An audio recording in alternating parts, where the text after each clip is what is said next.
मिट्टी की जान, फसलों की शान, आईडीएस बर्मी कंपोस्ट, दाम में कम, काम में दम।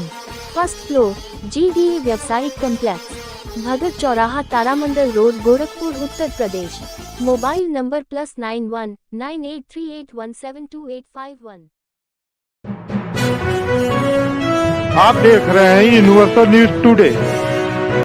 School association of CBSE ICSE board Gorakhpur के कार्यकारिणी का गठन किया गया। नवनियुक्त पदाधिकारियों को पद एवं गोपनीयता का शपथ दिलाई गई। इस अवसर पर मेहदावल के विधायक अनिल त्रिपाठी और जनपद के सभी विद्यालय संचालक उपस्थित रहे।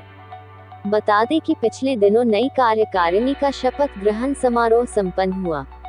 संगठन के नवनिर्वाचित अध्यक्ष के रूप में डॉक्टर संजय त्रिपाठी और उनकी टीम ने बकायदा शपथ लिया और अपने कर्तव्यों के प्रति निष्ठा जताई। प्रतिज्ञा करता हूँ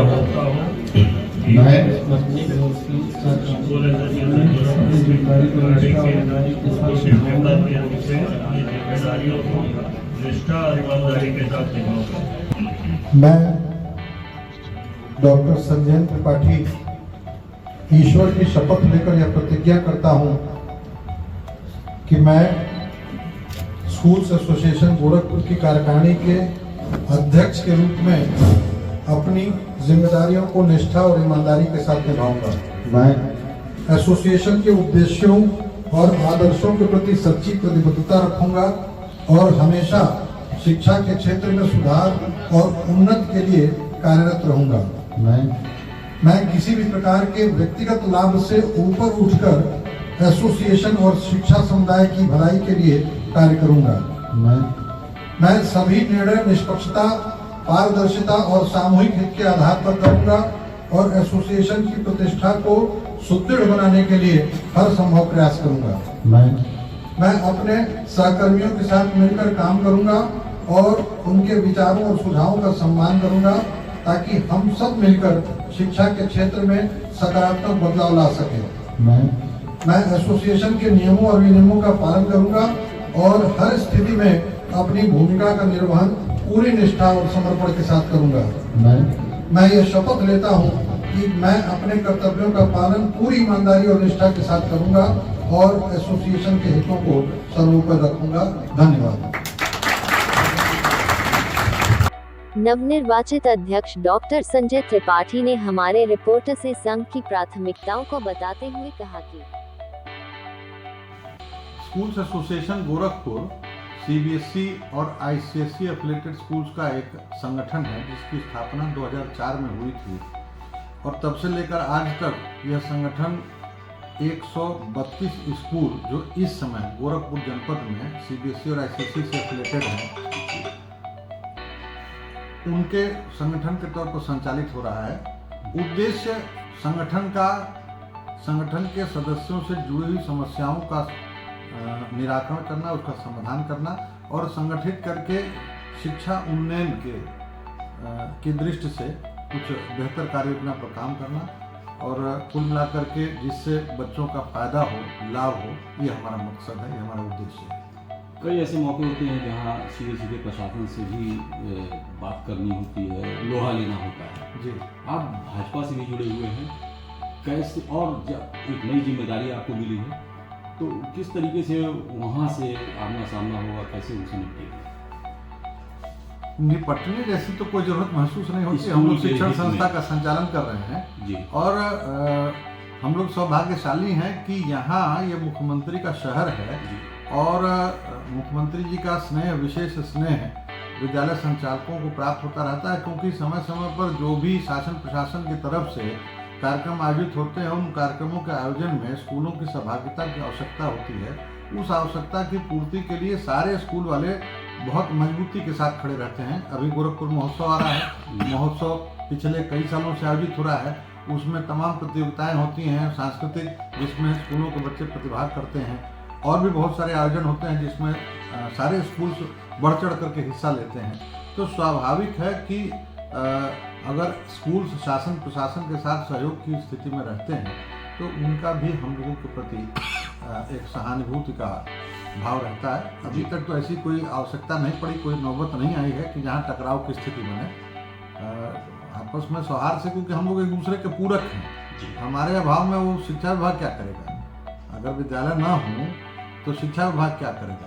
तो ऐसी कोई जरूरत नहीं है, आपसी समझबूझ से चीज़ें चलती हैं। संचालकों के समूह ने आपको जिम्मेदारी दी है बतौर अध्यक्ष जी, आपकी प्राथमिकता क्या होगी? कौन कौन सी ऐसी चीज़ें हैं, समस्याएं हैं जिनसे निजात पाना? देखिए अभी मुख्य रूप से तो 3-4 समस्याएं हैं जिनसे हम लोग जूझ रहे हैं।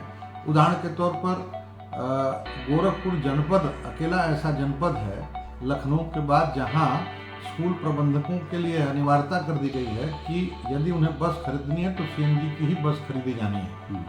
अब यहाँ पर सीएनजी के इतने पंप स्टेशन हैं नहीं कि हर क्षेत्र में कि अगर सीएनजी बस खरीदी जाए तो सीएनजी उसमें भरवाने की सुविधा मिल पावे हमें। तो स्कूल प्रबंधकों के सामने एक गंभीर संकट है। तो इसको लेकर के अभी हम लोगों ने कमिश्नर साहब से भी मुलाकात किया है और हम लोग आगे मंत्री जी से भी मिलने के लिए जा रहे हैं और जरूरत पड़ी तो हम लोग न्यायालय तक भी जाएंगे। दूसरी बड़ी समस्या है जो आरटी है।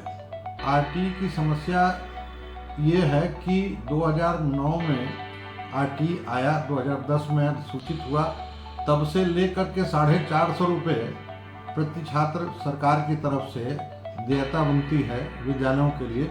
लेकिन दुर्भाग्य ये है कि लगभग 14-15 सालों में जबकि महंगाई बहुत बढ़ गई, बावजूद इसके उस रेट को रिवाइज नहीं किया गया। अभी मैं एक उदाहरण लूँ, हरियाणा में आरटी का रेट 1700 रुपया, वहाँ के एसोसिएशन ने संघर्ष करके कोर्ट के माध्यम से सरकार के ऊपर दबाव बनाया और सरकार ने 1700 रुपये प्रति छात्र देने का मन बनाया। दिल्ली में ये 1100 रुपये की राशि है। तो हम लोग भी यह प्रयास कर रहे हैं कि आरटी का जो शुल्क है वो बढ़े। और दूसरी सबसे बड़ी चीज़ है कि जो 450 रुपये देने की बात सरकार ने स्वीकारी, वो भी समय से नहीं मिलता, कुछ विद्यालयों को मिलता, कुछ नहीं मिलता है। इसके अलावा अन्य बहुत सारी समस्याएं हैं जिन समस्याओं के समाधान की दृष्टि में की दृष्टि से प्रयास आगे होगा। अभी तो मुझे जुम्मा 1 महीना हुआ है चुनाव में लोगों के द्वारा अध्यक्ष नामित किए हुए और अभी कल मैंने शपथ ली है।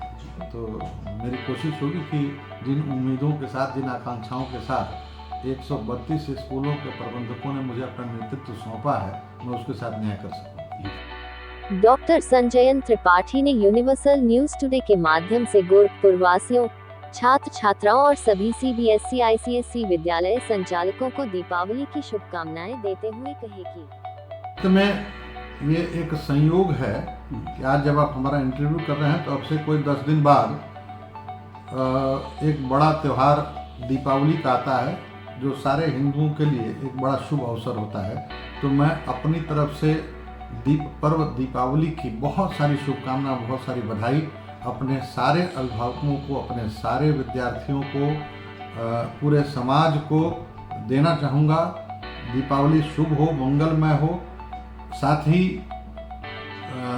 इधर कुछ दशकों में जो सूर्य षष्ठी का पर्व जिसको हम लोग छठ व्रत कहते हैं, वो भी बहुत तेज़ी से पॉपुलर हुआ है।